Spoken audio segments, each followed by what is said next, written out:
Welcome in the latest episode of That SEC Podcast. I'm your host, Michael Bratton. I go by SEC Mike on Twitter. And that is our good friend, Stephen Lassan, senior editor over at Athlon Sports.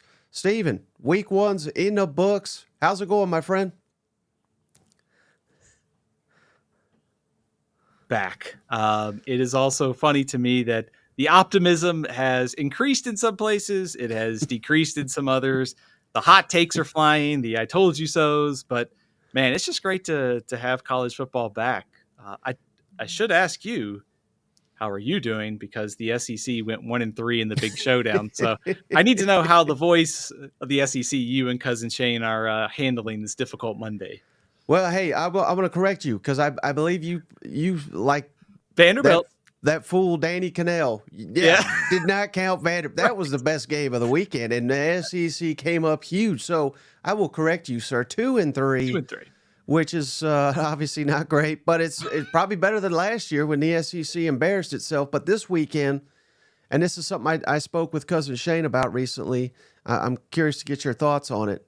Well, wait, let me ask you right after this, Shane, Stephen, because as always, brought to you by MyBookie, the online sports book.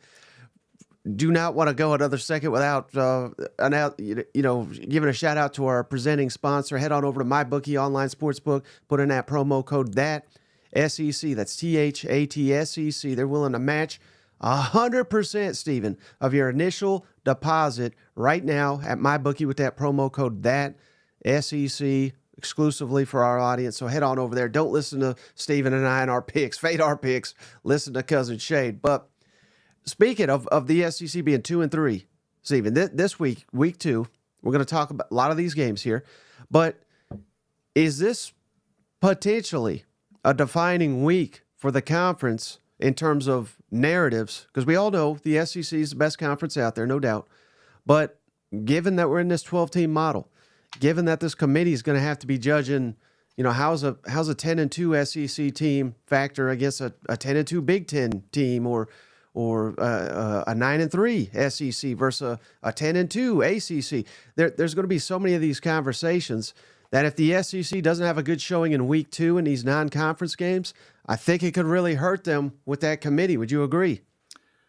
I think so. I think the caveat I would throw out there is I think if you were thinking about how the season could play out, and if you're Missouri or if you're Tennessee or if you're Texas or Georgia, Ole Miss, you probably left week one feeling pretty good about your playoff standing.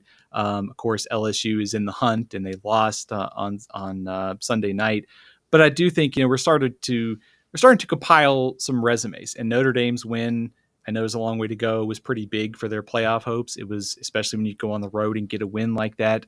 So I think, in terms of like narratives, comparisons between the two conferences, it is a pretty important week. I find myself at this point of the season, we've only had one game, and I know we've got all these great results, and we're trying to figure out what the heck does this mean.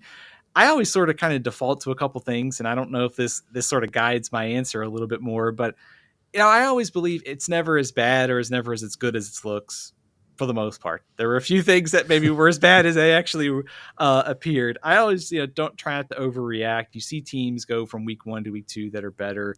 Every week is different. And, so much is new in the sport. I mean, there was a game I was watching Saturday, and you go new head coach, new coordinator, new quarterback, new receivers. I mean, it's all new. And so I think we know less about these teams, but yeah, I think in general, when you get down to kind of the nuts and bolts of this, Texas having a game at Michigan, you've got an Arkansas team playing Oklahoma State, who's one of the best teams in the Big 12. There's an opportunity here to get a kind of couple table setting wins and sort of the SEC to kind of reassert itself after week one.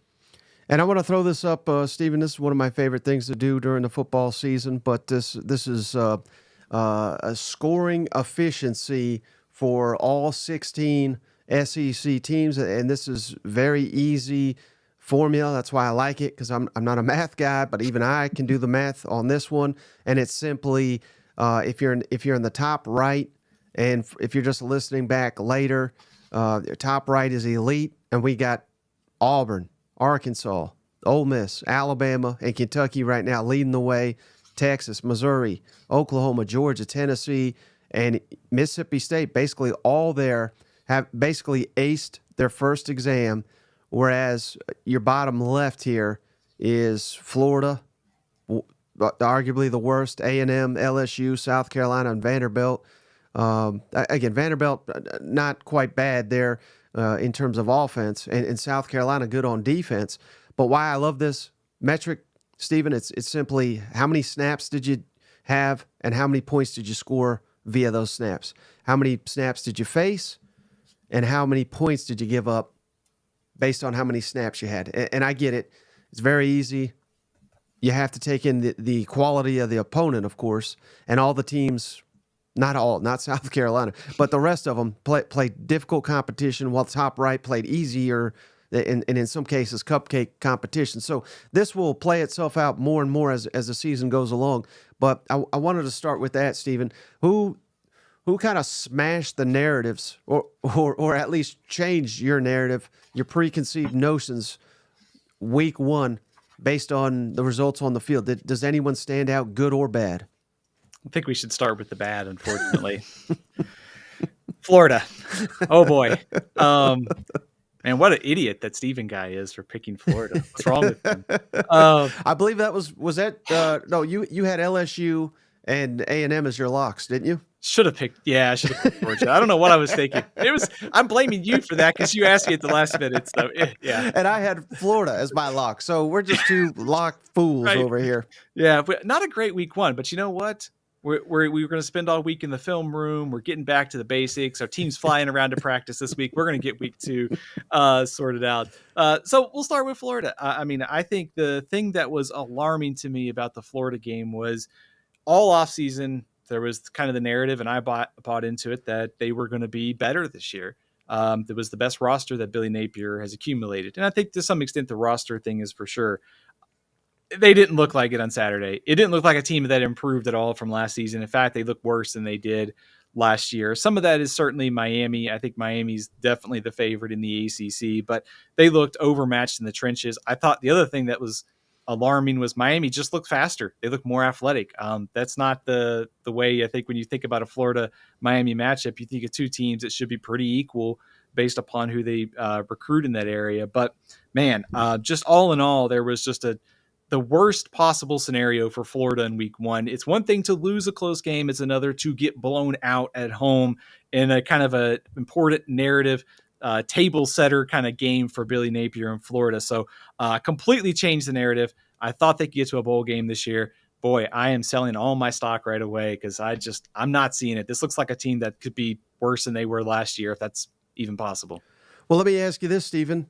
Could you envision a scenario where Florida is an underdog in every game aside from, of course, this weekend against Samford? And again, if you're just listening back later, A&M, Mississippi State, Central Florida, Tennessee, Kentucky, Georgia, Texas, LSU, Ole Miss, Florida State. Is it conceivable that the next 10 credible opponents, Florida's an underdog in all 10? Yes, I think it's credible. I mean,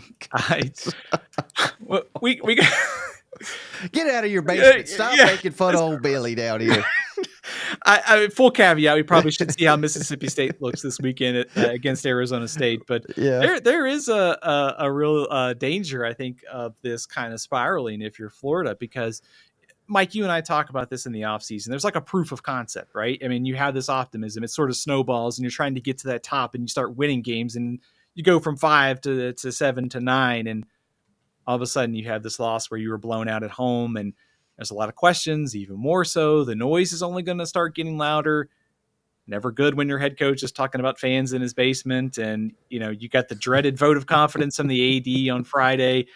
This isn't lining up well for Florida. I'd be happy to admit if I'm even wrong about this later in the season, but that schedule was brutal at the start. And I think one of the reasons we thought they could overcome it was that they were just going to be a better roster. Well, I didn't see it in week one. Mike, am I crazy? No, not at all. And for anybody confused, I assume most people have seen this, but let's just play the clip just in case anybody missed it. Stephen, here on Monday, Billy Napier met with the media as always, and he took an opportunity to call out the fans here. This is always a brilliant move when you're on the hottest of hot seats. challenge the fans. Is we have a group that's working hard. I do think that we have character. We got to go to work on the football part, and I think we got to get more. We got to become a more consistent team, and we have to execute better. And if we can focus on those things and not necessarily what some guy in his basement saying in rural Central Florida on social media, then we got a chance to get better, right? So I think that's the key, but that's enough of you, Bailey, and I'm just as bad as anybody for buying into his BS all off season. But when did you move to Central Florida, by the way? That was you. He's talking about it. God, but I mean, this is quite literally. This is when McElwain had the death threats allegedly that I don't think were real, and then Dan Mullen had the we'll talk about recruiting when it's recruiting season. This very well could be Napier's moment here where he's calling out the fans after, they have every right to call out what we just saw losing, just getting pantsed at home by Miami. Don't you think? 100%. I mean, the fans have every right to be upset. I mean, we as analysts heard all off season, and he said it too, best roster, whatever at this point of the program. At some point, you don't get 5 years to build at Florida. I mean, this is one of the best jobs in the country. Your window to turn this around should be shorter, especially when you look at the portal era and the ability to reload quicker. It's not just the way they perform too. And I think I've found the play calling to be very predictable. Maybe I've watched too many Florida games over the last couple of years, but I thought it was very predictable. Miami secondary was a big question coming into the season.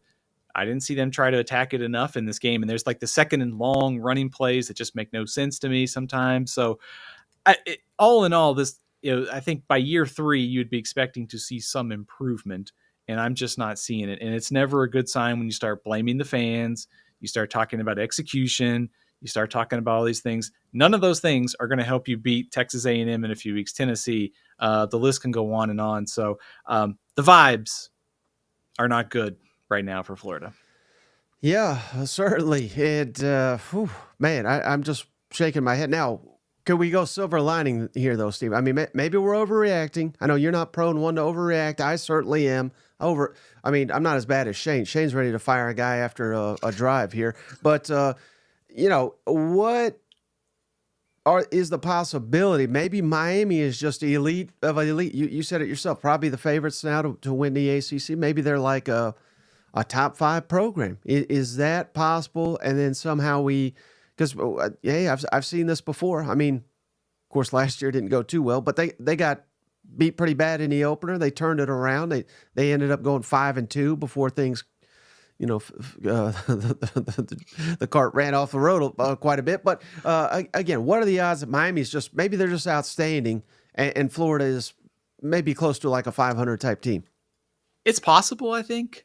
The other part of that is if you're getting beat that bad by Miami, are you going to beat Tennessee on the road? Are you beating Georgia? Are you beating Texas, LSU, Ole Miss? I mean, I'm not selling my A&M stock either. And you got to go on the road to Starkville. The path just seems very challenging to me. I don't want to overreact and say that they're going to finish, 2-10 or whatever. I think they'll find some wins somewhere along the way. Maybe the optimism ought to be that DJ Lagway could come in this week and maybe he gives this offense a little bit of a spark. Maybe he can stretch the field a little bit more. But they just, it's almost hard to put into words, but when you see them offensively, like the run game with Montrell Johnson had the one big run, not much else. They just got whipped at the line of scrimmage. Miami's front just killed them off the edge, and Barrow on the interior had a great game too. This is year 3. Your offensive line shouldn't be playing like this. You also should have a little bit more ability to have a little bit big play ability on offense, and I didn't see that on Saturday. Now, maybe Miami's that good, but the rest of the schedule is the problem because I just don't see a lot of wins if the team isn't better, which was what we were banking on in the preseason. And shout out to Cousin Thomas here. He says, moral of the story, you can't buy all the offseason hype. Florida, A&M, LSU, all still mid. Still mid. Didn't LSU just win 10 games? But Sellers from South Carolina still sucks, and there are only 5 legit teams in the SEC. According to Thomas, that's Thomas' words, not mine. I wouldn't fully agree with all that, but I don't know if there was a ton of off-season hype on LSU, though, was there? I mean, I feel like they were appropriately ranked based upon who they lost and had coming back and sort of like right. recent trends. Yeah, certainly not from me, and I got Yeah, called out true. relentlessly for it. But I guess I was bound to get something right. Who else, Stephen, kind of stood out this weekend for you? Vanderbilt. Yeah, How about you, Commodores? What a big win. Man, I gotta say, like, we talked about how teams didn't improve with Florida. How about Vanderbilt? That's like a complete, reversal of just how they looked the last couple of years, the coaching competence that they had on the staff. Tim Beck as offensive coordinator. They had a functional game plan on offense. You saw the different, looks and things that Pavia was able to do. Diego Pavia is so fun to watch. We saw this at New Mexico State. He is, and I mean this like in a nice way, and I mean this positive. He has controlled chaos for 60 minutes.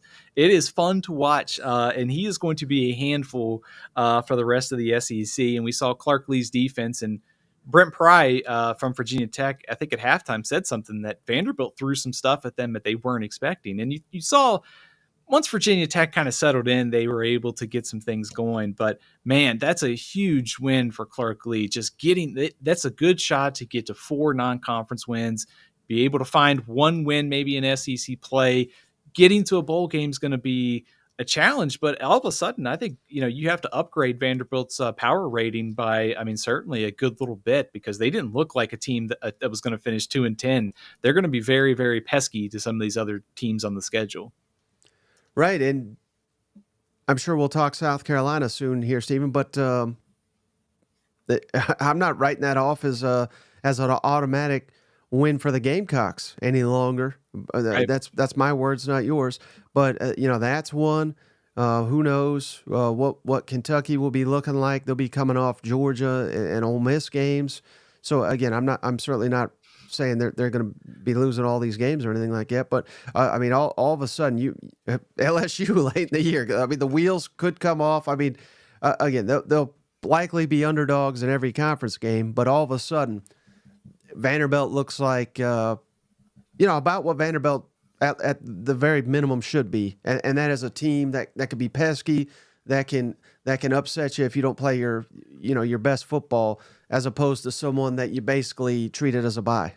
Also, how about Diego Pavia's already once beaten Auburn at Auburn in November. He's going to get a chance to go back there as Vanderbilt starting quarterback this year. So little scary hours there for the Auburn defense after what Diego Pavia did last year. So, but yeah, I think they just looked a lot better. And that's kind of the argument I think we were making for Florida this offseason, is that they would just, the first game out of the gate, they would look better. Like you lose the game, but your overall performance would be better. But that's a great job for Clark Lee and that staff getting this team to this point, because now we talked, is the seat getting warm? You get to 4 wins, you can get to 5. All of a sudden, you've really changed the narrative. So really, really nice start to the season for the Commodores. And could you even argue, Stephen, perhaps, I'm trying to rack my brain, obviously Georgia whooping Clemson, but could you argue that Vanderbilt beating Virginia Tech, again, just based solely on this season, no preconceived notions, but just what we know from the first week of football, how high would you rank that in terms of wins for the conference? Certainly top 5, right? Would it maybe even higher? Absolutely. I think it's got to be. I was trying to rank these wins in my mind a little bit. I think Vanderbilt's win was by far the most surprising win in week 1. One of the bigger upsets on a weekend. There wasn't a ton of like big time upsets. So yeah, it's one of the better wins for the SEC, but also not only that, it's probably one of the biggest just surprise wins so far in college football this year. And don't forget, I'm going to remind people until they flip it, they got a winning record. I believe it's 8-3 against Texas. Oh, Vanderbilt does all time. I'm just saying. Calling the upset already, huh? All right. Who else impressed you or disappointed you this weekend? I think we knew Texas and Tennessee were pretty good coming into this year. It's kind of an understatement, but I think even more so after week one. Just continue to be impressed with Nico and his ability to operate the Tennessee offense at a high level. I know the opponent wasn't great, but just taking the opponent away, the skill set that he has and the ability to operate this offense at a high level. Also, thinking about Tennessee and thinking about LSU. LSU just lost a big non-conference game. I know Tennessee played, an overmatched opponent in week one, but you start thinking about like hierarchy of the playoff and all that.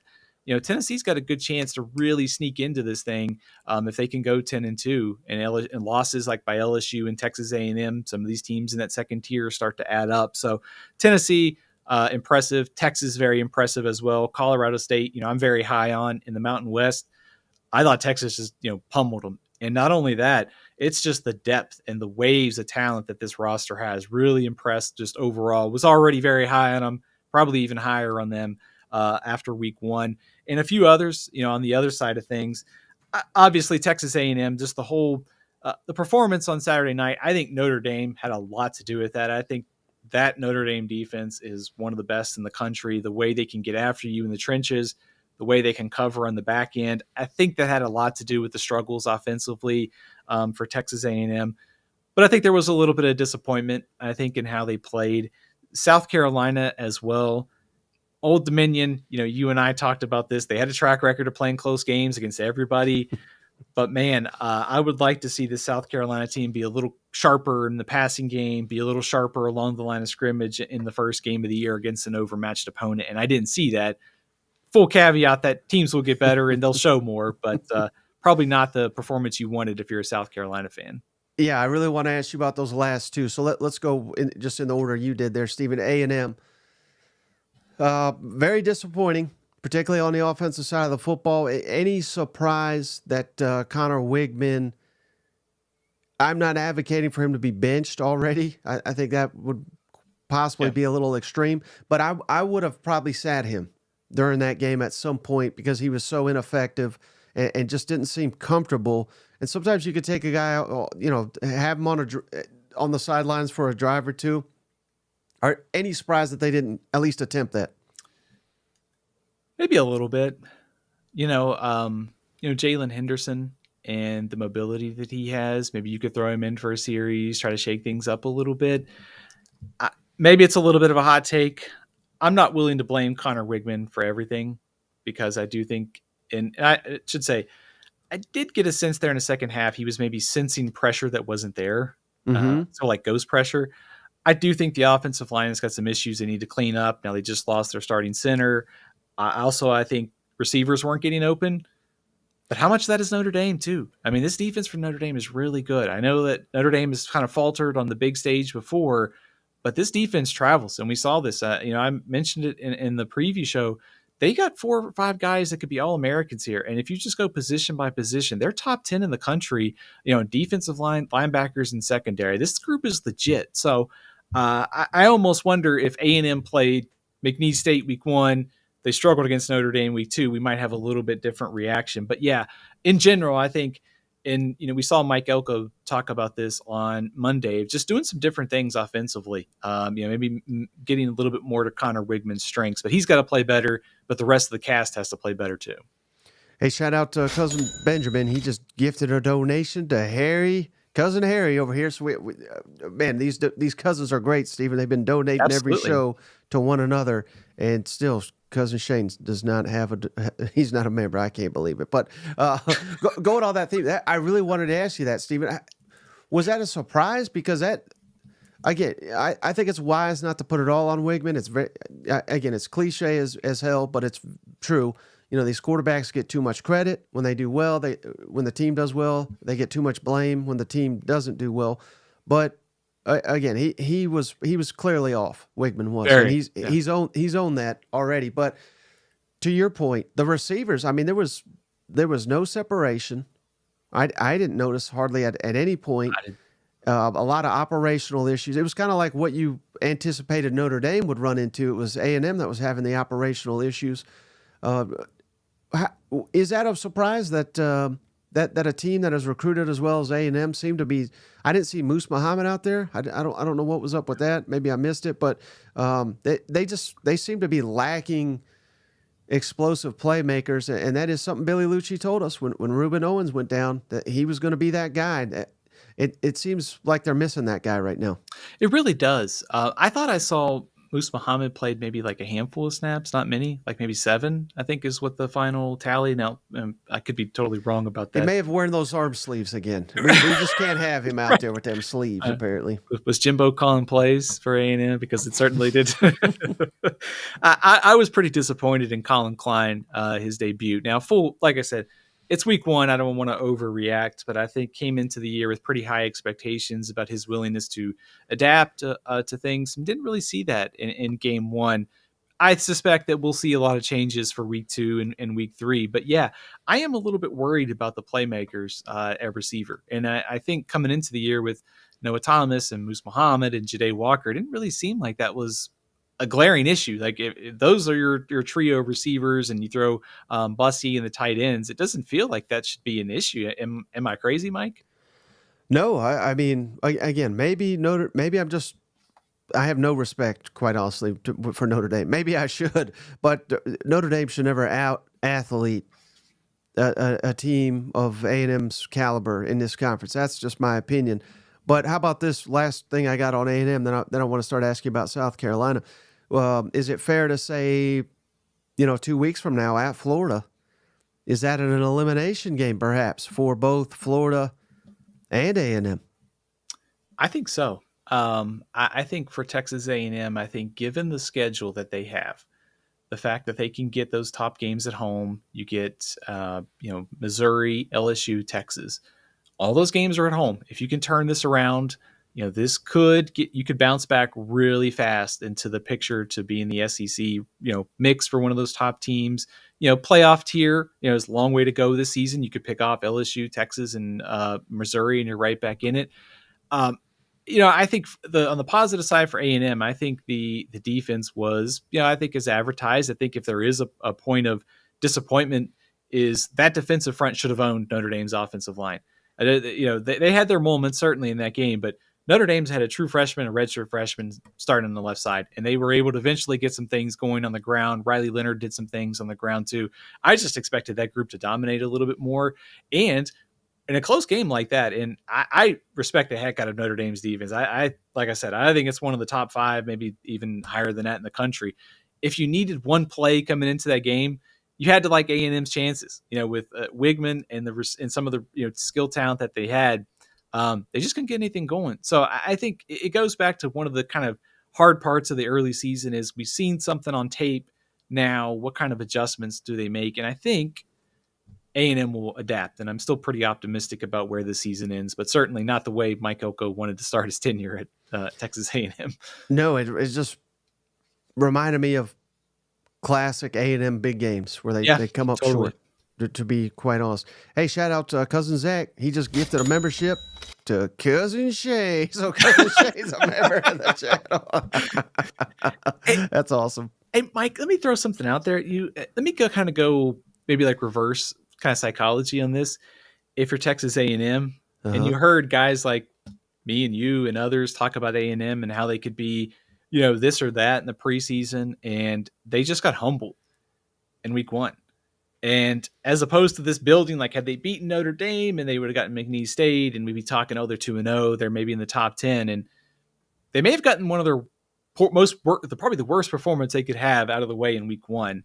And maybe that sort of humbles them, and maybe they sort of rebound for there. Could you buy that?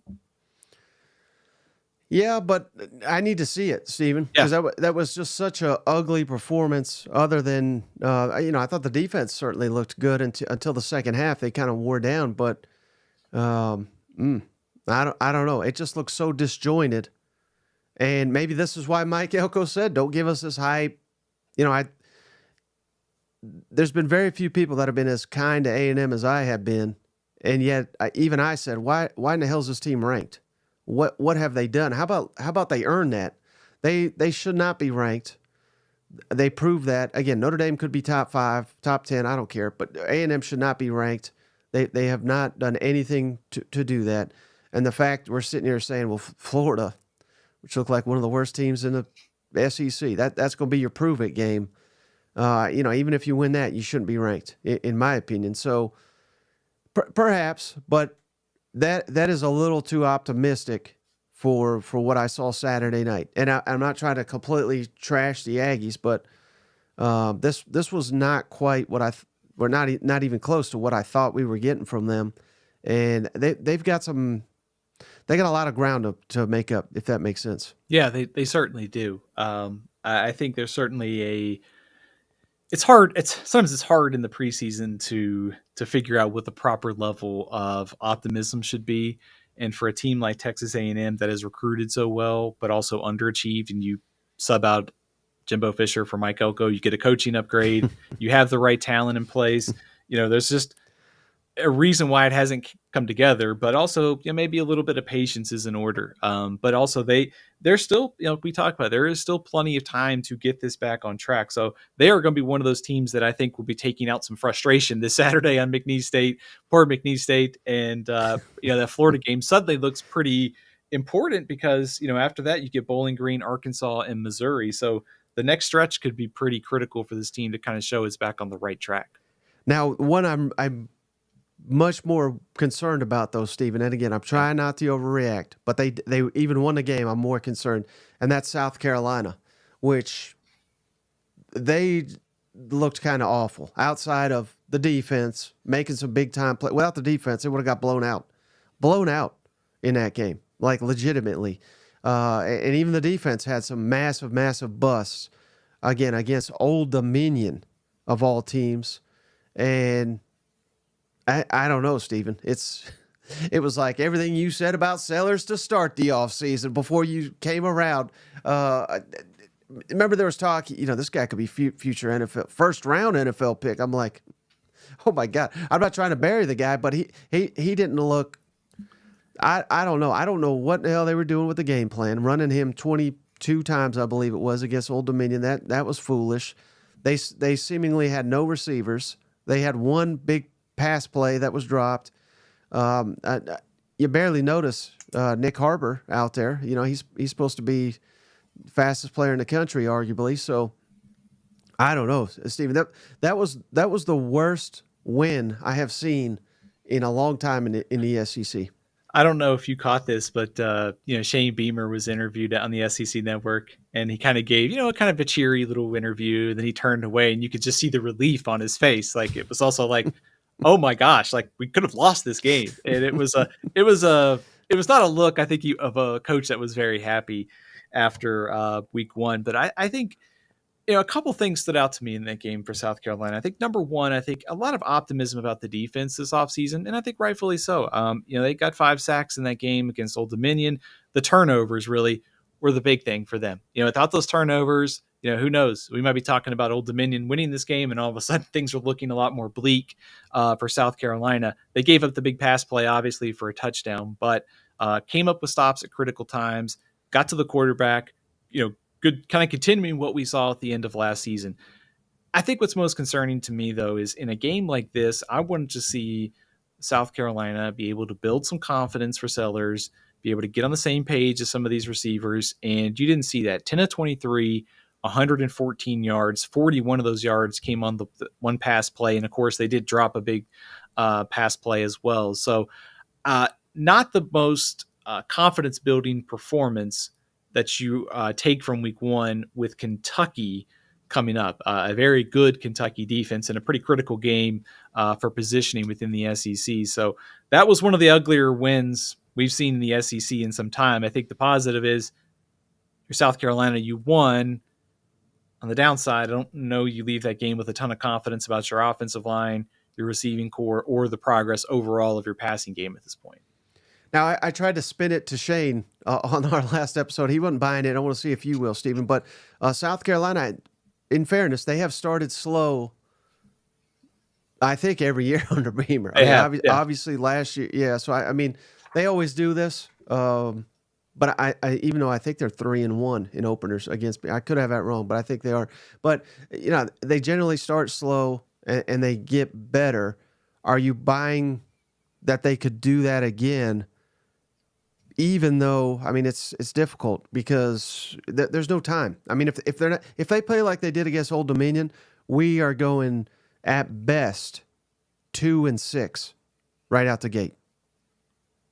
Yeah, I think one of the arguments that, where I guess one of our bold predictions would be, or was one of my bold predictions that South Carolina would kind of catch some steam later in the season in November. And so I'm not totally like against that idea. I do think the challenging thing is kind of what we talked about a few minutes ago. A&M is probably going to be able to put this thing together in the second half of the season. And you also look at that Vanderbilt game. Suddenly that game looks a lot tougher. You also play Missouri and you go to Clemson in November. So there's really not a lot of time to figure this out if you're South Carolina. So I will bank on this team being better as the season goes on. It's almost like they have to with all the new pieces and a first-time quarterback starting. But the schedule really is not very kind in the second half of the year by any means, or even November. Yeah, and it's got me freaked out here, Stephen, because massive game. We'll talk more about it here in a moment with this massive Kentucky showdown. But I also wanted to play this clip. I assume most people have seen it, but old Brian Kelly after the game. We haven't got much LSU talk yet, but Brian Kelly fired up after losing to Southern Cal. This was pretty wild right here. I said to the team, I said, we had some guys played their butts off tonight, and we're sitting here again. We're sitting here again talking about the same things, about not finishing when you have an opponent in a position to put them away. But what we're doing on the sideline is feeling like the game's over. And I'm so angry about it that I got to do something about it. I'm not doing a good enough job as a coach. And I got to coach them better, because it's unacceptable for us not to have found a way to win this football game. It's ridiculous. And it's crazy. At least you got the water bottle open. Yeah. That is a theme now here in the SEC. What's the deal with the violence against water bottles this week? Like Napier couldn't get it up. He's beating the table. So how concerning was that one, Stephen? Southern Cal, famously tried to get out of that game and all that and the other. But, to his point, is accurate. They had every opportunity to win that game. They blew it there at the end. But, still a favorable schedule. They've lost, in fairness, they've lost the opener every year, and they still win 10 games every year under him at least. Level of concern after losing that one.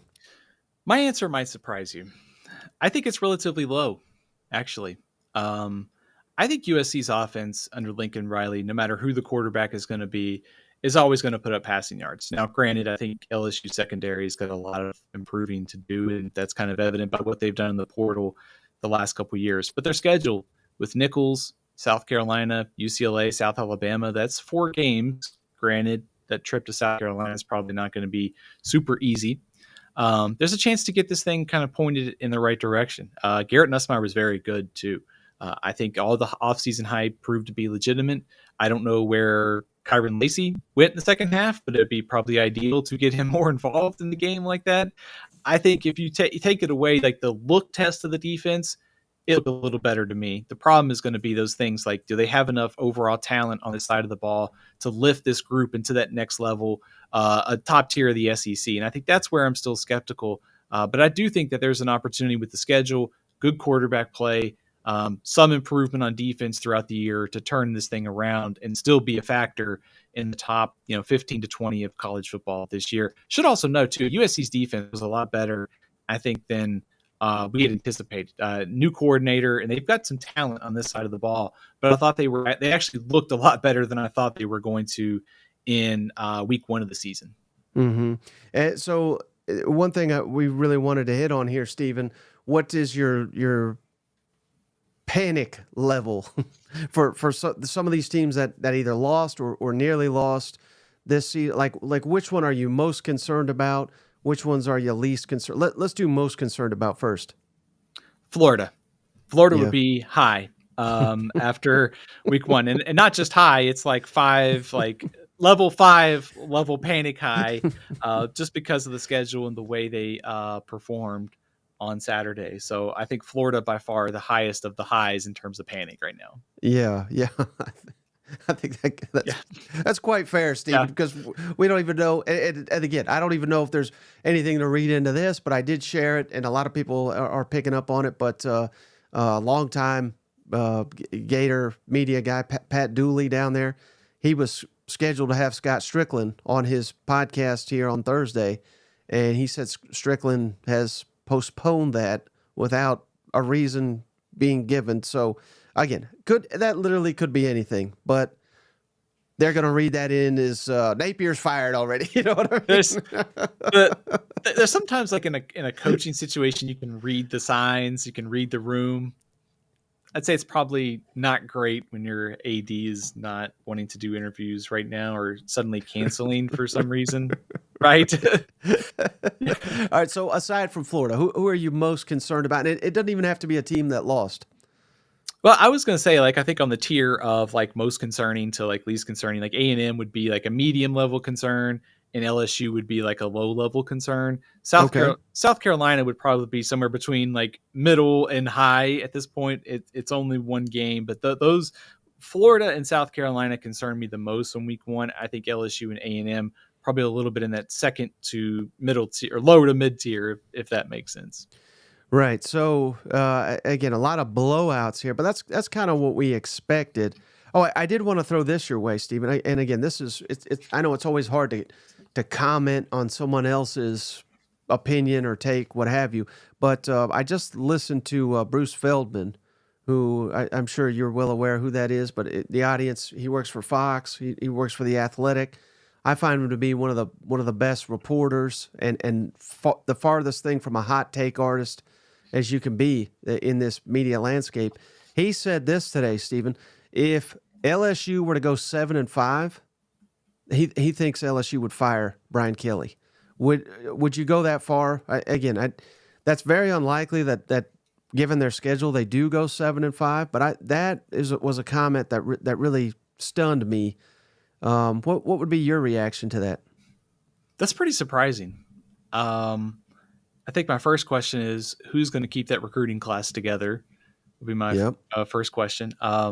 Second question would be seeing someone say that says to me that there may be, I don't want to say things behind the scenes, but is there like a burnout factor there? We knew this kind of Kelly when he was at Notre Dame was kind of, harsh, I don't say harsh, but I'd say it was, some coaches wear on people. They sort of have like a high burnout factor or turnover factor of people around them. Is there some of that? I mean, Jimbo Fisher was like this at Florida State and Texas A&M. So I don't know. That's pretty interesting. I would be surprised. I don't know if you saw it. We played it, weeks ago, but during camp. But their outstanding left tackle, again, obviously, he's not making firing decisions. But he said, heck, I mean, these coaches get fired down here for winning 10 games. Like the expectations is championships. So, I mean, that's what they're saying out in the building. Imagine 7-5. What that would be like for LSU. So I just thought that was a fascinating comment from Bruce Feldman. It is. And also the same thing with Florida. You have to worry about like the noise, the outside noise, like what starts happening if, some of these losses start stacking up for LSU or for Florida. So it's going to be, it's also in this era of the portal, recruiting, NIL. And we've also seen this in previous years. There is very little patience in the coaching period. You don't get a full 4 years or 5 years to turn this around. Once those donations start drying up, you got to find new ways for optimism. So in a very key sense, I think it's incumbent on every coach to probably win and win well at a high level right away. Mm-hmm. And I really wanted to ask you this as well, Stephen, based on week one results, and it could be literally anything that comes to mind, preseason, your preseason thoughts, projections, anything that changed the most, good or bad, based on results from season or from week one. Did anything stand out to you? I think three things. I think number one, Florida. We kind of talked about shame on me for buying into Florida, thinking they could go to a bowl game this year. I'll take responsibility. I think I hyped them up for everybody. I may have been hanging around you too much this offseason. You may have talked me into some of that from elevating them from 5 wins to 6 wins. So I don't honestly, I will have updated bowl projections at Athlon Sports coming on later this week, but I do not have Florida in the bowl projections right now. So lowering Florida kind of outside of that 6-win mark, I would maybe bump Vanderbilt a little bit closer to 5 wins. And I think A&M, I had them 15th or so in the preseason. I'd probably put them a little bit closer to 20 to 25 at this rate. Maybe I was a little bit too high on them this preseason. Mm-hmm. Yeah, that's fair. It's just, again, trying not to overreact. I mean, last year I went way too hard. I mean, it was decaying dynasty and this, that, and the other. So with a 12-team era, there's panic. There's panic, but it's slight panic. I only get panic when I see the damn head coach come out here and blame the fans when he's on the hottest seat in the country. Yeah. That I'm panicking. But again, that's probably a good panic for Florida fans because I think they're pretty much done with Napier. I think that's exactly right. It's like it doesn't. I guess it is possible for them to turn this around, but it does sort of. There's a point, and you kind of just know it. Like you just reach a point of like no return with some of these coaching searches and some of these coaching tenures. And it seems like if Napier's not there yet, it's pretty close. I think you'd have a hard time. Like his approval rating among Florida fans probably dropped by like whatever points was left after Saturday, right? I mean, yeah, no doubt. All right, so Stephen, let's take an eye towards week 2. Like I said, this is potentially a critical weekend. I really do. I think more people need to be wrapping their heads around this, Stephen, with so many non-conference games. We, of course, we got one epic conference matchup to discuss as well. But if the SEC does not handle business this weekend, I mean, I would go so far, Stephen, to say like it could cost the SEC a playoff spot, from 4 down to 3. If God forbid, like Texas lost, if Tennessee lost, if who else we got here? Even Auburn or Mississippi State. So can go in any order you want here. But what's maybe the top matchup on your mind this in week 2 in the SEC? It's definitely Texas and Michigan. I mean, this is a really fascinating, high-profile game in week 2. And I think just the first thing that jumps out to you is this Michigan team has so much turnover from last season. It's head coach, it's quarterback, it's entirely new offensive line. If there is one constant about this Michigan team, they can play good defense. And we saw that on Saturday in the win over Fresno State. But the offense, very, very much a work in progress. Davis Warren started a quarterback, a little bit of a surprise, kind of thought Alex Orji would be their starter. I think either way, when you size up this matchup for Texas, as strange as this sounds, I think one of the biggest keys is playing a clean game. No turnovers. Don't make a bunch of mistakes, because Michigan's kind of style right now is they're going to have to play to defense and running the ball. And if you're Texas and you can get ahead on the scoreboard, force Michigan to kind of play from behind, sort of test these new quarterbacks. I don't think they felt really confident in their receivers in that game against Fresno State. So I think Texas, the SEC came up short in a couple big games last week. Texas has a chance to go on the road and play Michigan and get a kind of big time statement victory if they can really take it to the Wolverines.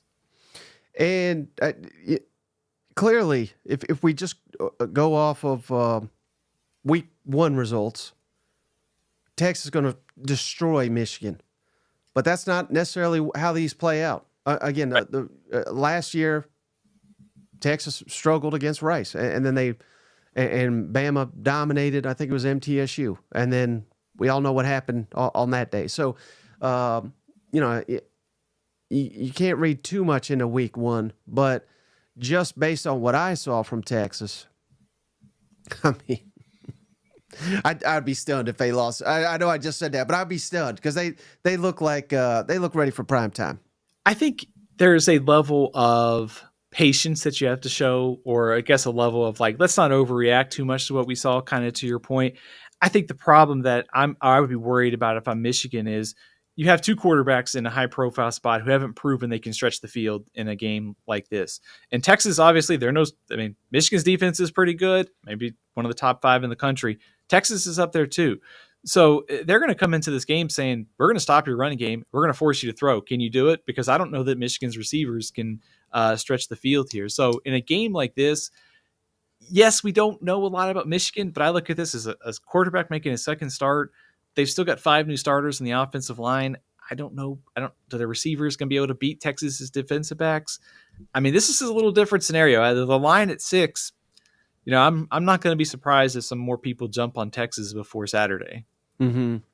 Yeah, this feels like a classic. They know something though. Like Michigan for some reason makes it interesting. I don't know, but all right. So what would be a second matchup that you're most excited about week 2 in the SEC? Tennessee and NC State in Charlotte. This is a really interesting game for NC State. So last week, if you missed the game against Western Carolina, they were actually losing in the fourth quarter to Western Carolina. It was not a great performance by NC State at all. But that might be the type of performance that's a little bit different from Michigan that we should probably say, don't read too much into this one. There's a lot of new for NC State. Grayson McCall, the Coastal Carolina transfer, who's one of the top quarterbacks in the portal, he was kind of up and down. But I think the bigger concern, if I'm NC State, was they could not run the ball that well against Western Carolina. You may look at their numbers and say, they had 200 rushing yards, you're an idiot. 124 of that came in the fourth quarter, and 50 was on one play. They did not run the ball well in that game. Dave Doran said this today that Tennessee's defensive line is the best they're going to play this year. They play Clemson later this year, so he's pretty high on this defensive front. For Dave Doran is playing Tennessee this week, so I think just Tennessee, they looked very good in week 1. NC State did not look great, but I don't read a ton into that. I think they will play much better on Saturday. But a lot of new faces for NC State's defense. Peyton Wilson, who was one of the best defensive players in college football last year, he's in the NFL. Maybe one of the reasons they struggled against Western Carolina, they lost one of his replacements due to targeting in the first half. So some of these games are just so hard to read into, but there's a lot of intrigue here for me to see this Tennessee offense against a defense that traditionally has been pretty good in the ACC, albeit 3 returning starters, and we're still finding out just how good it is this year. Let me ask you this, Stephen, so that I don't get accused of being Tennessee homerism. If Nico, again, horrible competition, that's what literally everybody's just going to say that hates Tennessee or what have you. If he plays as well as he did, week 1, and I'm not saying he has to have that, 300 yards a half, that's ridiculous, but just, the talent that everybody says he has, that he completely showcased on Saturday. If he plays like that for an entire season, which that's a huge ask of a quarterback, first year starter, redshirt freshman. But let's just say he does it, Steve. He plays that well. How, if you're just given that information and it's a fact, what's Tennessee's regular season record? Is Cousin Shane sitting down, or is he? I'd go 11-1. Yeah. I don't think they get past Georgia. I thought maybe you were going to ask me about the Heisman, because I do think there is a chance that he's in New York if he keeps putting up these type of numbers, especially with the schedule that Tennessee has. Certainly Oklahoma is going to be tough. Playing Alabama is going to be tough, and of course Georgia. But those type of numbers in this offense, that definitely gets the Heisman attention. So yeah, I think 10-11 wins is very doable for this Tennessee team. And what was so interesting, we talked about it ad nauseum, but Tennessee worst production, or Josh Heupel, I think it was the statistic, worst offensive output. They still won 9 games. And they could run on virtually anybody, and they just couldn't challenge people via the air, and they lacked explosive plays.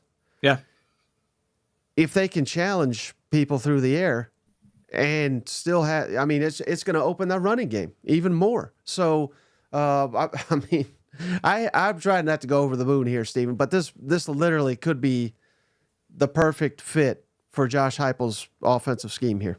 Not to mention, I think maybe the best offensive line Tennessee's had. I mean, certainly I think it's better than last year. And also, we just got done talking about the defensive line, but you feel really good about that defensive front. We'll find out about the secondary this week because I think that's one of the things that interests me.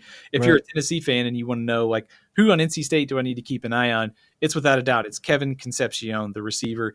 He had a 100-yard day against Western Carolina, one of the best receivers in the ACC. So I think, Mike, to your point, if Tennessee makes a statement on Saturday, all of a sudden, I think it's going to open a few more eyes to maybe where this team is this season and maybe the potential for what Nico could do in this offense, because all the pieces are there for this to be, much like we saw under Hendon Hooker in 22 and 21. Mm-hmm. All right. What is the next matchup that's really caught your eye, Stephen? It's got to be Arkansas at Oklahoma State. I am so interested in this game, probably like more interested than I should be. Mike Gundy at Oklahoma State year over year just keeps churning out winning teams. And, they return 20 starters, the most of anybody in the Big 12, not a ton of glaring weaknesses on this team, some things to improve on. If Arkansas can go on the road and play well or get a victory, all of a sudden those narratives about Arkansas can change. I was really impressed with the Razorbacks in week 1. Granted, the level of competition wasn't great against Arkansas Pine Bluff, but at the same time, though, I think if you're an Arkansas fan, you've got to feel a lot better about your chances of going on the road to Stillwater and playing well after what you saw in week 1. If you're Arkansas, the number one priority has to be stopping Ollie Gordon at running back, one of the best, if not the best running back in the country, and make, Alan Bowman, who's been a little interception prone last year, make him beat you and test that Oklahoma State defense, which has a lot of room to improve after last year. Yeah, I'm glad you said that because I was going to pick your brain on Oklahoma State's defense.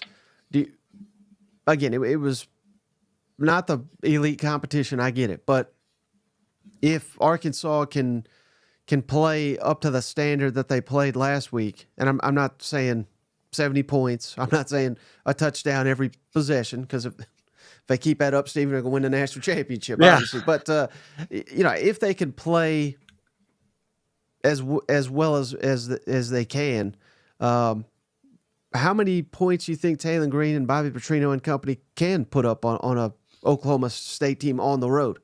That's a good question. I think coming into this year, Oklahoma State had a couple questions on defense. Number one, they needed to get to the quarterback better. They weren't as active at getting to the quarterback, I think, as they'd hoped. Their secondary left a lot to be desired. Their strength is their linebackers. They have two outstanding linebackers, Nick Martin and Colin Oliver. One was a converted defensive end. The other is sort of your prototypical, like, I'm going to be your prototypical middle linebacker and kind of stuff the run. So I think if you're Arkansas and you can get to 30, I think you got a good chance of winning this game. I think there's a good chance this is probably one of the crazier kind of, back and forth games. It's on the road in Stillwater. It's a tough place to play.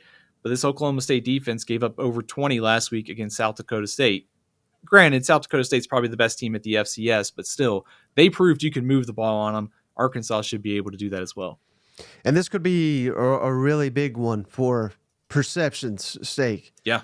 Because I think outside of Arkansas, I don't think many people, especially nationally, have respect for that program. So going on the road, beating Oklahoma State, who I believe was in the Big 12 championship last year, I think that'd be a hell of a win for the conference. Absolutely. It would almost be, what the SEC's 12th maybe best team beating the Big 12s.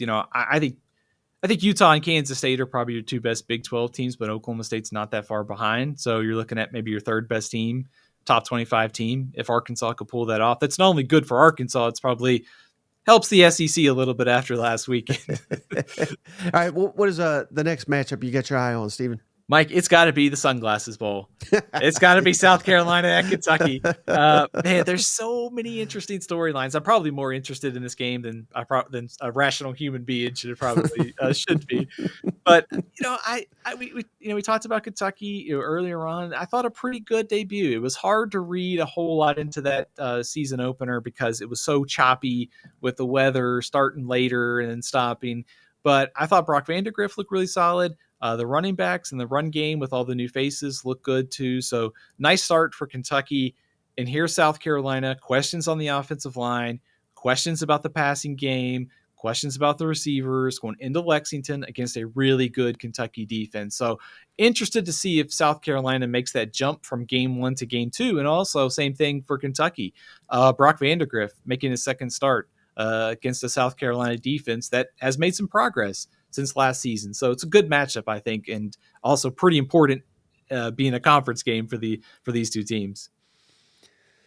If South Carolina cannot complete passes, do they have any shot in this game? I think it's tough to make a case.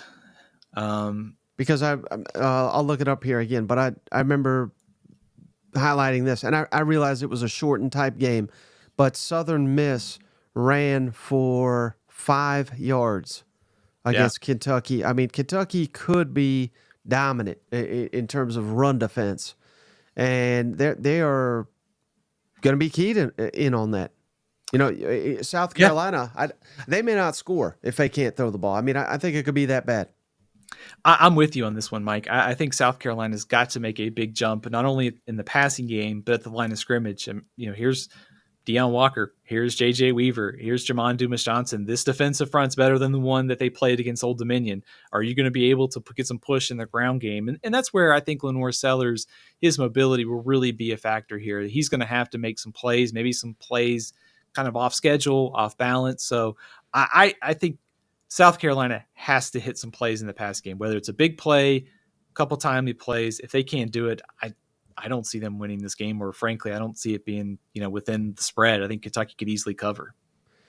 Yeah, and I keep seeing this, shout out Cousin Curtis here. I saw it from Nick Roush, I think, as well. There's some speculation, I don't know where it's coming from, but that College Game Day could be headed to Lexington for Georgia at Kentucky week 3, which is interesting. I mean, no offense to that game, but I wouldn't think that'd be the game of the year unless, or excuse me, the game of the week, unless they are, I mean, who knows? And again, this is like playing chess over here, but I don't think the game day crew does this, but unless they're anticipating Kentucky wins by like a whopping margin this weekend, and then all of a sudden that Kentucky-Georgia matchup looks so intriguing. But I don't know. What would be your thoughts on that? I think maybe it could be for the storylines too. You've got your former Georgia quarterback starting, against his old team. You could have 2-0 SEC teams. Admittedly, I haven't fully dived into week 3. I've tried to survive week 1 yet. So I guess we might have to see, how some of these games turn out, because it might just be kind of a sluggish slate too, because we're at that point of like non-conference and conference play. But I wouldn't be surprised at all. I think that's probably one of the better games that week. But, and let me, let's not just completely throw Carolina under the bus. I mean, there again, aside from a couple of, admittedly horrible plays, they played really well against Old Dominion. And again, that's Old Dominion. But, eliminate those plays, force turnovers, which they did in bunches against Old Dominion. Like if they force Brock into a critical turnover, if they force Brock Vandegrift to beat him with his arm, something that limited sample size, of course, but he's not proven he can do. So I'm not saying South Carolina's got no shot either. I could easily get to a situation where they jump on Kentucky and put some pressure on them. Could you see that? Definitely. I think it's got to be Beamer ball. I think it's got to be like a score on special teams. It's got to be a defensive touchdown. It's got to be a turnover. I think that's the kind of style of the game right now. Like, it's going to have to be a slow, lower scoring game. South Carolina gets ahead. Defense kind of controls, forces Vandegrift into a couple mistakes. Because I think if Kentucky gets ahead, you're asking South Carolina to kind of play from behind. I'm just not sure that they're there yet and being able to do that. Yeah, Cousin Jay says Kentucky has played Georgia better than an SEC team the last 2 to 3 years. I see you. This team here, Missouri Tigers. Come on, Jay, get with it here. But no, the point being they have played them tough. All right, how about what's the next game that's really on your radar here, Stephen? About Mississippi State at Arizona State, taking our SEC After Dark moniker. What's wrong with the scheduling people there? But no, I think... Isn't that 10:30 Eastern kick? Yeah, it's Oh my goodness. put on the coffee. You're gonna need a late cup to stay up for this one. It's kind of I think a crucial game for Mississippi State, and just in terms of I guess perception, but also bowl positioning. If you want to make a path to a bowl game for Mississippi State, it starts here by beating Arizona State. I think Arizona State is probably one of the most improved teams in the Big 12 this year. They were, I think, a little underrated in the preseason. They had a lot of turnover in 2023. They were banned from a bowl game.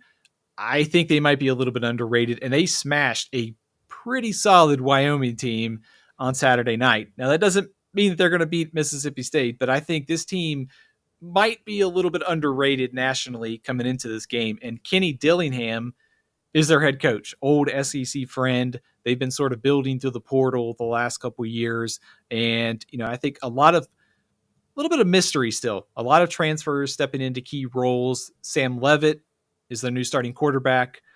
He's made his first start, was pretty solid. If you're a Mississippi State fan, you kind of want to know what their strength is. I think right now it's their running backs. And one of the greatest names of college football, Cam Scattleboo, is their best player. He kind of does a little bit of everything. He can play a little quarterback in sort of their wildcat formation. So if you can stop their run game, see what this Sam Leavitt can do in his second start, it gives Mississippi State a chance. And it also gives them a chance that the offense looked pretty good in week 1 against Eastern Kentucky.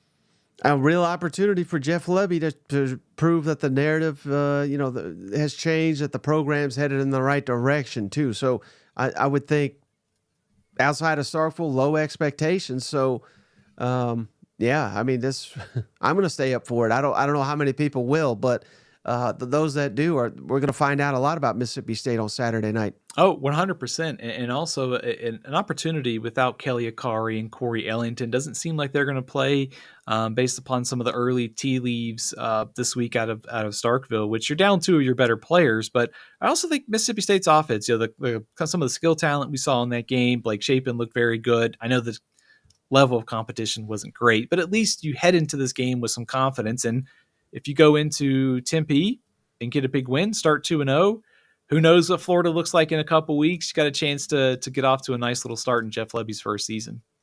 All right, what would be the next game on your radar? Let's go California and Auburn. Last year's game was an adventure, SEC after dark for sure in Berkeley. Auburn, almost a 2-touchdown favorite here. Little bit of injury news to watch if you're Auburn. Jaden Ott is California's best player. He's a running back. He returns kicks. He can catch passes. He is incredibly dynamic. He left the game last week due to injury.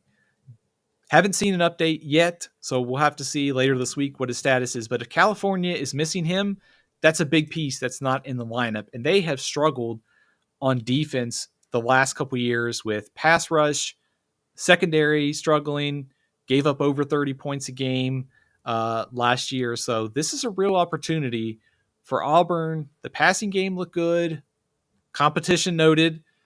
There's an opportunity here against California to really kind of stretch their legs a little bit if they're not any better on defense this year. Yeah, I mean, I don't know how much of like you said, nearly a 2-touchdown favorite here, but I think we'll learn a lot more about Auburn, in particular, that offense in this matchup. So, yeah, this hopefully is another big win, but if it's not, it could be trouble here. If California beats Auburn, I would be very surprised. Just from the way they played, I think they slow played a little bit on UC Davis in week 1, but if they don't have Jaden Ott and their defense is what it was last year, it's going to be hard to go on the road and beat Auburn. All right, so based on my count, Stephen, we only got 3 more games with point spreads. Which one are you looking at next? I'm interested in South Florida at Alabama. It's almost for Alabama's reasons. South Florida, of course, Alex Golish is the head coach. They have a very dynamic offense and a quarterback in Byron Brown that is probably one of the top 25 in college football. They beat Bethune-Cookman very easily last week. The problem for South Florida is they gave up almost 40 points a game last year in American Athletic Conference play. So they struggled on defense. They can score, But of course, Alabama's defense looked good against Western Kentucky. So a really nice start for Kane Womack in Alabama's defense. I think this is another good test for Alabama with all the new faces, especially on defense against a very, very good offense on Saturday. Yeah, and old Alex Gola, she talks a big game, so we'll see. We'll see Saturday if he's still talking that game. But yeah, after how last one went, I think that's somewhat of a curse though, because I think Alabama will truly be locked in for this one. Oh, absolutely. And not to mention, I think the way they played on Saturday with all the big plays, Jalen Milroe looked really comfortable. Good start for the defense, too. Keon Sabb, great performance in his first game for the Crimson Tide. So, it's one of those games where Alabama's obviously a big favorite for good reason. But I think as we're learning about these teams, Alabama's gearing up for that game against Georgia. If they come out, stuff South Florida's offense, that's another good sign for a rebuilt defense under new coach Kalen DeBoer. So what would be the next game that's on your radar? It's got to be Houston against Oklahoma. I should have talked about this when we talked about teams that concerns you in week one. Not a huge concern, but I do think Oklahoma's offensive line, and I know everyone's tired of talking about the offensive line at Oklahoma, but it was an issue in that game against Temple. Temple's not one of the better defensive teams, and they got some pressure on Jackson Arnold, and they were not great on third downs. But this Houston team is a team in transition. They got beat bad 27-7 by UNLV. I don't know that we're going to learn anything here from Oklahoma unless you're talking about can their offensive line improve. Houston's defense is pretty much rebuilt. 2 returning starters. And on the other side of the ball, if you're Brent Venables, you're watching the tape of Houston's offensive line. They gave up 6 sacks last week to UNLV. This Oklahoma defense is probably going to get off to another good start against Houston on Saturday. Cover your ears if you're a Mississippi State fan, because Kevin Barbay is Houston's offensive coordinator. And it was nice getting a feel for Oklahoma fans over the, still the weekend, Friday night, but just how upset they were, Stephen, with a 50-point win. Yeah. And they're struggling on third down, unhappy with the offensive line, no receivers outside of Burks, who looks like an All-American making plays. It's like nitpicky this, nitpicky that. First game with a new quarterback, new offensive line, new offensive coordinator. To hell with all that. Like, the standard here is to, I guess, win by more than 50. So, again, I joke, but I was seeing a lot of that. They were none too happy with their team. And again, maybe it's just crazy as online, but the standard is pretty high there. I think Oklahoma fits in pretty well to the SEC. Exactly. Welcome home. And I just think that this one and the next one, you'll see some strides from cleaning up those issues. I really do think. I do too, and I think we've mentioned his name like several times on this off season and now in season, but Bill Bedenbaugh is the best of the bunch on offensive line. He'll figure this out. Now, they lost Branson Hickman in that game. We'll have to see, kind of how this group gels over the next couple of weeks. The injuries at receiver are not helping, but I will say you didn't get a chance to see it in a ton, but I thought Jackson Arnold's like limited sample size was really solid. Like, his throw to Jalil Farouk on that one pass down the side was pretty. It was over 40 yards. He just looked very comfortable. And also every throw just felt super easy for him. Like, the talent level, almost like Nico, it's there. It's all, he just needs to put it together. So this offensive line, I suspect, will improve as the season goes along. Good opportunity against Houston. Next week's game against Tulane, I think, will be a little tougher considering Tulane's defense, but I think they'll make some strides for sure. Yeah, in my view, Jackson Arnold, he's got that it factor, which is going to give you a shot in any game you play this season. So I'm assuming Buffalo at Mizzou. That's the only one that I have with a point spread, Stephen. Any thoughts here? I think it, much like we saw with Missouri in the season opener against Murray State, which was total domination, easy win for Missouri. I think you saw a lot of things you liked. Maybe Brady Cook can connect on a deep pass or two. That's really the only thing that, maybe if you're a Missouri fan, you could be nitpicky about. But Buffalo, probably one of the lower rated teams in the MAC. I think most people had them 10th or 11th this preseason. led by former South Carolina special teams coach Pete Limbo. Definitely, if this one's close, it's a problem for Missouri because Buffalo, from a personnel standpoint, in major turnover this season and also with a new coach, picked near the bottom of the MAC. This should be an easy win for Missouri. Yeah, and I'd like to see Brady Cook kind of be a little bit sharper. Yeah. And the defense carry over that momentum they had week one. But, I mean, they truly outclassed Murray State, which they should have, and they should do the same to Buffalo. Yeah, absolutely. I mean, but like I said, Buffalo is one of the lower rated teams in the MAC. And if you're Missouri, it's almost like making it through these games 100% healthy, get everybody into the game, play some guys maybe that wouldn't get in an SEC game, work on the depth, work on the small things, and also the defense. I think one of the things that stood out to me was guys like Chris McClellan, Toriano Pride, Zion Young, some of your transfers that you brought in this offseason. I know the competition wasn't great, and Missouri and Murray State kind of gave them good field position a couple times, but that was a good start for some of the transfers to see them flash in game one, and you hope that carries over to game two. So this is a good time to remind the audience that we're brought to you by MyBookie, the online sports book, and we got a special offer for all you guys going into week 2 of the college football season. But with that promo code, that SEC, that's THAT SEC, they're willing to match your initial deposit bonus up to $1,000, 100% deposit match over at MyBookie with that promo code, that SEC, THAT, MyBookie online sportsbook. There's a link in the description to hook you up there. But I say that, Stephen, because I wanted to ask you of all the games with the point spread, we'll do it same like we did last week. You'll come on Wednesday and make your official picks. But are there any and I'm talking specifically against the spread here that it could be one game, could be two, could be whatever you feel comfortable. But is there one, at least one, that you're very confident in with eyeing the spread? Texas. Yeah. I think Texas -6. Full caveat that I think teams will get better week 1, week 2, and Michigan's got a good defense, but I think I suspect that there's going to be some movement in Texas' direction by Thursday or Friday of this week. I'm also intrigued. I know it's a lot of points, but Oklahoma against Houston. I do think to some extent, Oklahoma offensively with the field position, they didn't have a chance to put up a bunch of yards and points, but Houston just so much a team in transition. This is a pretty favorable matchup. I know it's a lot of points, but I'd be tempted to take Oklahoma and Texas right out of the jump on the spreads. Mm-hmm.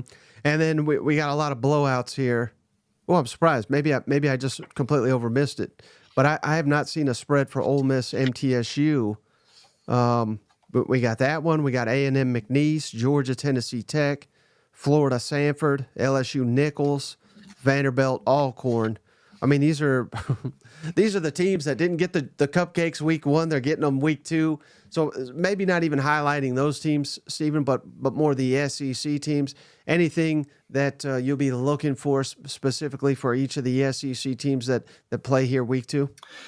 I think one of the things with like Georgia and, specifically for Georgia and Ole Miss, I think making it through these games without a major injury, I would suspect that some of these, heavy favorites like Georgia or Ole Miss, you kind of wonder how much like at full throttle they're going to be in the full game. How many players can they get in the game too, considering how one-sided it's going to be. So I'm not really anticipating much of a close game. I do think should note that Middle Tennessee is led by former Vanderbilt head coach Derek Mason in his first year. Oh yeah, so little SEC connection down there in Murfreesboro.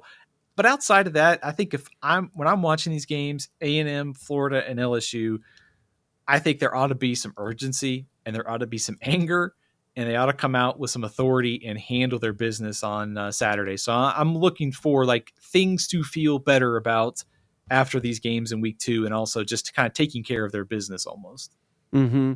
And of course, the Diego Pavia Heisman campaign. Oh. Get some serious stats put up against Alcorn. You know what? Oh, 100%. I mean, you saw him after the game. I think he was wearing the cowboy hat and the sunglasses. He's ready. Like I said, 60 minutes of controlled chaos. He's one of the most favorite players to watch at college football every week. You just don't. The throw to the end zone for a touchdown was perfect, and then he's running with the ball, throwing it right at the line of scrimmage. He's so entertaining to watch. So count me in on the Diego Pavia hype train. I was on there in Las Cruces. I'm now closer to Nashville now. So, well, how about this? Because this is something that Shane and I discussed, I think, on the last episode. But so I wanted to get your thoughts on it, Stephen. But with, and I hope he's fine. I hope he plays, and I hope he plays well. But Graham Mertz got a concussion. Billy Napier was made that known. He's in the Mertz is in the concussion protocol. So I don't know if he's going to be able to go this week. Again, I hope he does, and I hope he's cleared. I don't want to see him rushed back out there. But let's just play out a scenario here where DJ Lagway, who everybody's dying to see more on the field, let's say he starts, and I realize it's Sanford, but let's say he shines and he looks outstanding against Sanford. What do you do if you're Billy Napier heading into that A&M game? Would you play the hot hand? Would you go back to Graham Mertz, who's noted as your leader, as a team captain? What would you do in that scenario? Oh, it's a good question. I think you'd have to play both. I mean, I think honestly, I thought we would see DJ Lagway earlier on Saturday. I thought he would get into the game at some point. So I was a little surprised that we didn't see him maybe situationally in the first half. I think I would start Mertz, but I would also guarantee Lagway some time. And I think if nothing else with Lagway, assuming you're the head coach next year in Billy Napier, you can sell that potential. And so I think if nothing else, he also gives you that big play element too, which I just don't think is there with Graham Mertz. I mean, the short passing game is efficient, and I like to see staying on schedule, but at some point you need some big plays. So I think you play both, but you give Mertz, if he's 100% the start, but let Lagway play earlier in the game and maybe when the game's not in doubt. And maybe a similar type question, Connor Wigman. Mm-hmm. Do you use McNeese, to get him comfortable and make sure that that he's fully ready? Or I have to imagine they'll play all the quarterbacks because hopefully it's. I mean, if it's not a blowout, we got a real problem here. But I don't know what's your thoughts on that, or do you possibly use this? And I'm certainly not saying you bench Wigman right out the gate or anything, but would you have an eye towards any of these other quarterbacks that maybe, if they showcase a better fit for this offense? I don't know. Maybe I'm making an issue where there's not one, but Wigman just looked so shaky that I'm just wondering if there's any doubt in your mind that he is a fit for this offense. It's a fair question. I think after week one, after what we saw, I think you have to give him, and I get the sense from, maybe I'm reading between the lines on what Mike Elko said, it does seem like they have a lot of confidence in him to rebound this week. And so I think given that you have him as your leader and sort of a longer leash as your starting quarterback, you give him every opportunity to sort of right the ship this week. And I think too, you have a game under your belt with the new coordinator and all your new pieces. And maybe you figure out like, hey, maybe these things don't do well. They talked about maybe using the screen game a little bit more, some things they could do differently. So maybe you can mold this group or this, this quarterback situation to a little better spot this week. Now, if he doesn't play well, then I think you got to go to Henderson or Marcel Reed, and you got to play him a lot. If he struggles early against McNeese State, I think you may have to give somebody else a shot just to see what you got, because Florida and Arkansas, Missouri are coming up shortly after that. And then piggybacking off that, what do you think is more important for A&M? That they get Wigman going, or that they get the offensive line settled after losing a couple guys here? It's great. I mean, I think it's a fair kind of discussion point. Like, is it offensive line? Is it receiver? Is it the quarterback? I think it's probably some combination of all three. I think Notre Dame's defensive front had a lot to do with it too. So I would probably say you have to get the front five fixed, because I think if you give your quarterback a clean pocket and maybe he's not sensing to things that aren't there, clean up the pocket, continue to get better along the line of scrimmage, I think that can help Wigman kind of take that step forward like we saw. So I would say offensive line and receivers figure that out first, and then I think your quarterback will take off from there. Mm-hmm. All right. Well, Stephen, I think that's all I got for this episode. You got any closing thoughts before we, eye towards Wednesday evening when you make your picks for all these games? Well, I hope the picks go a little bit better than next week. Told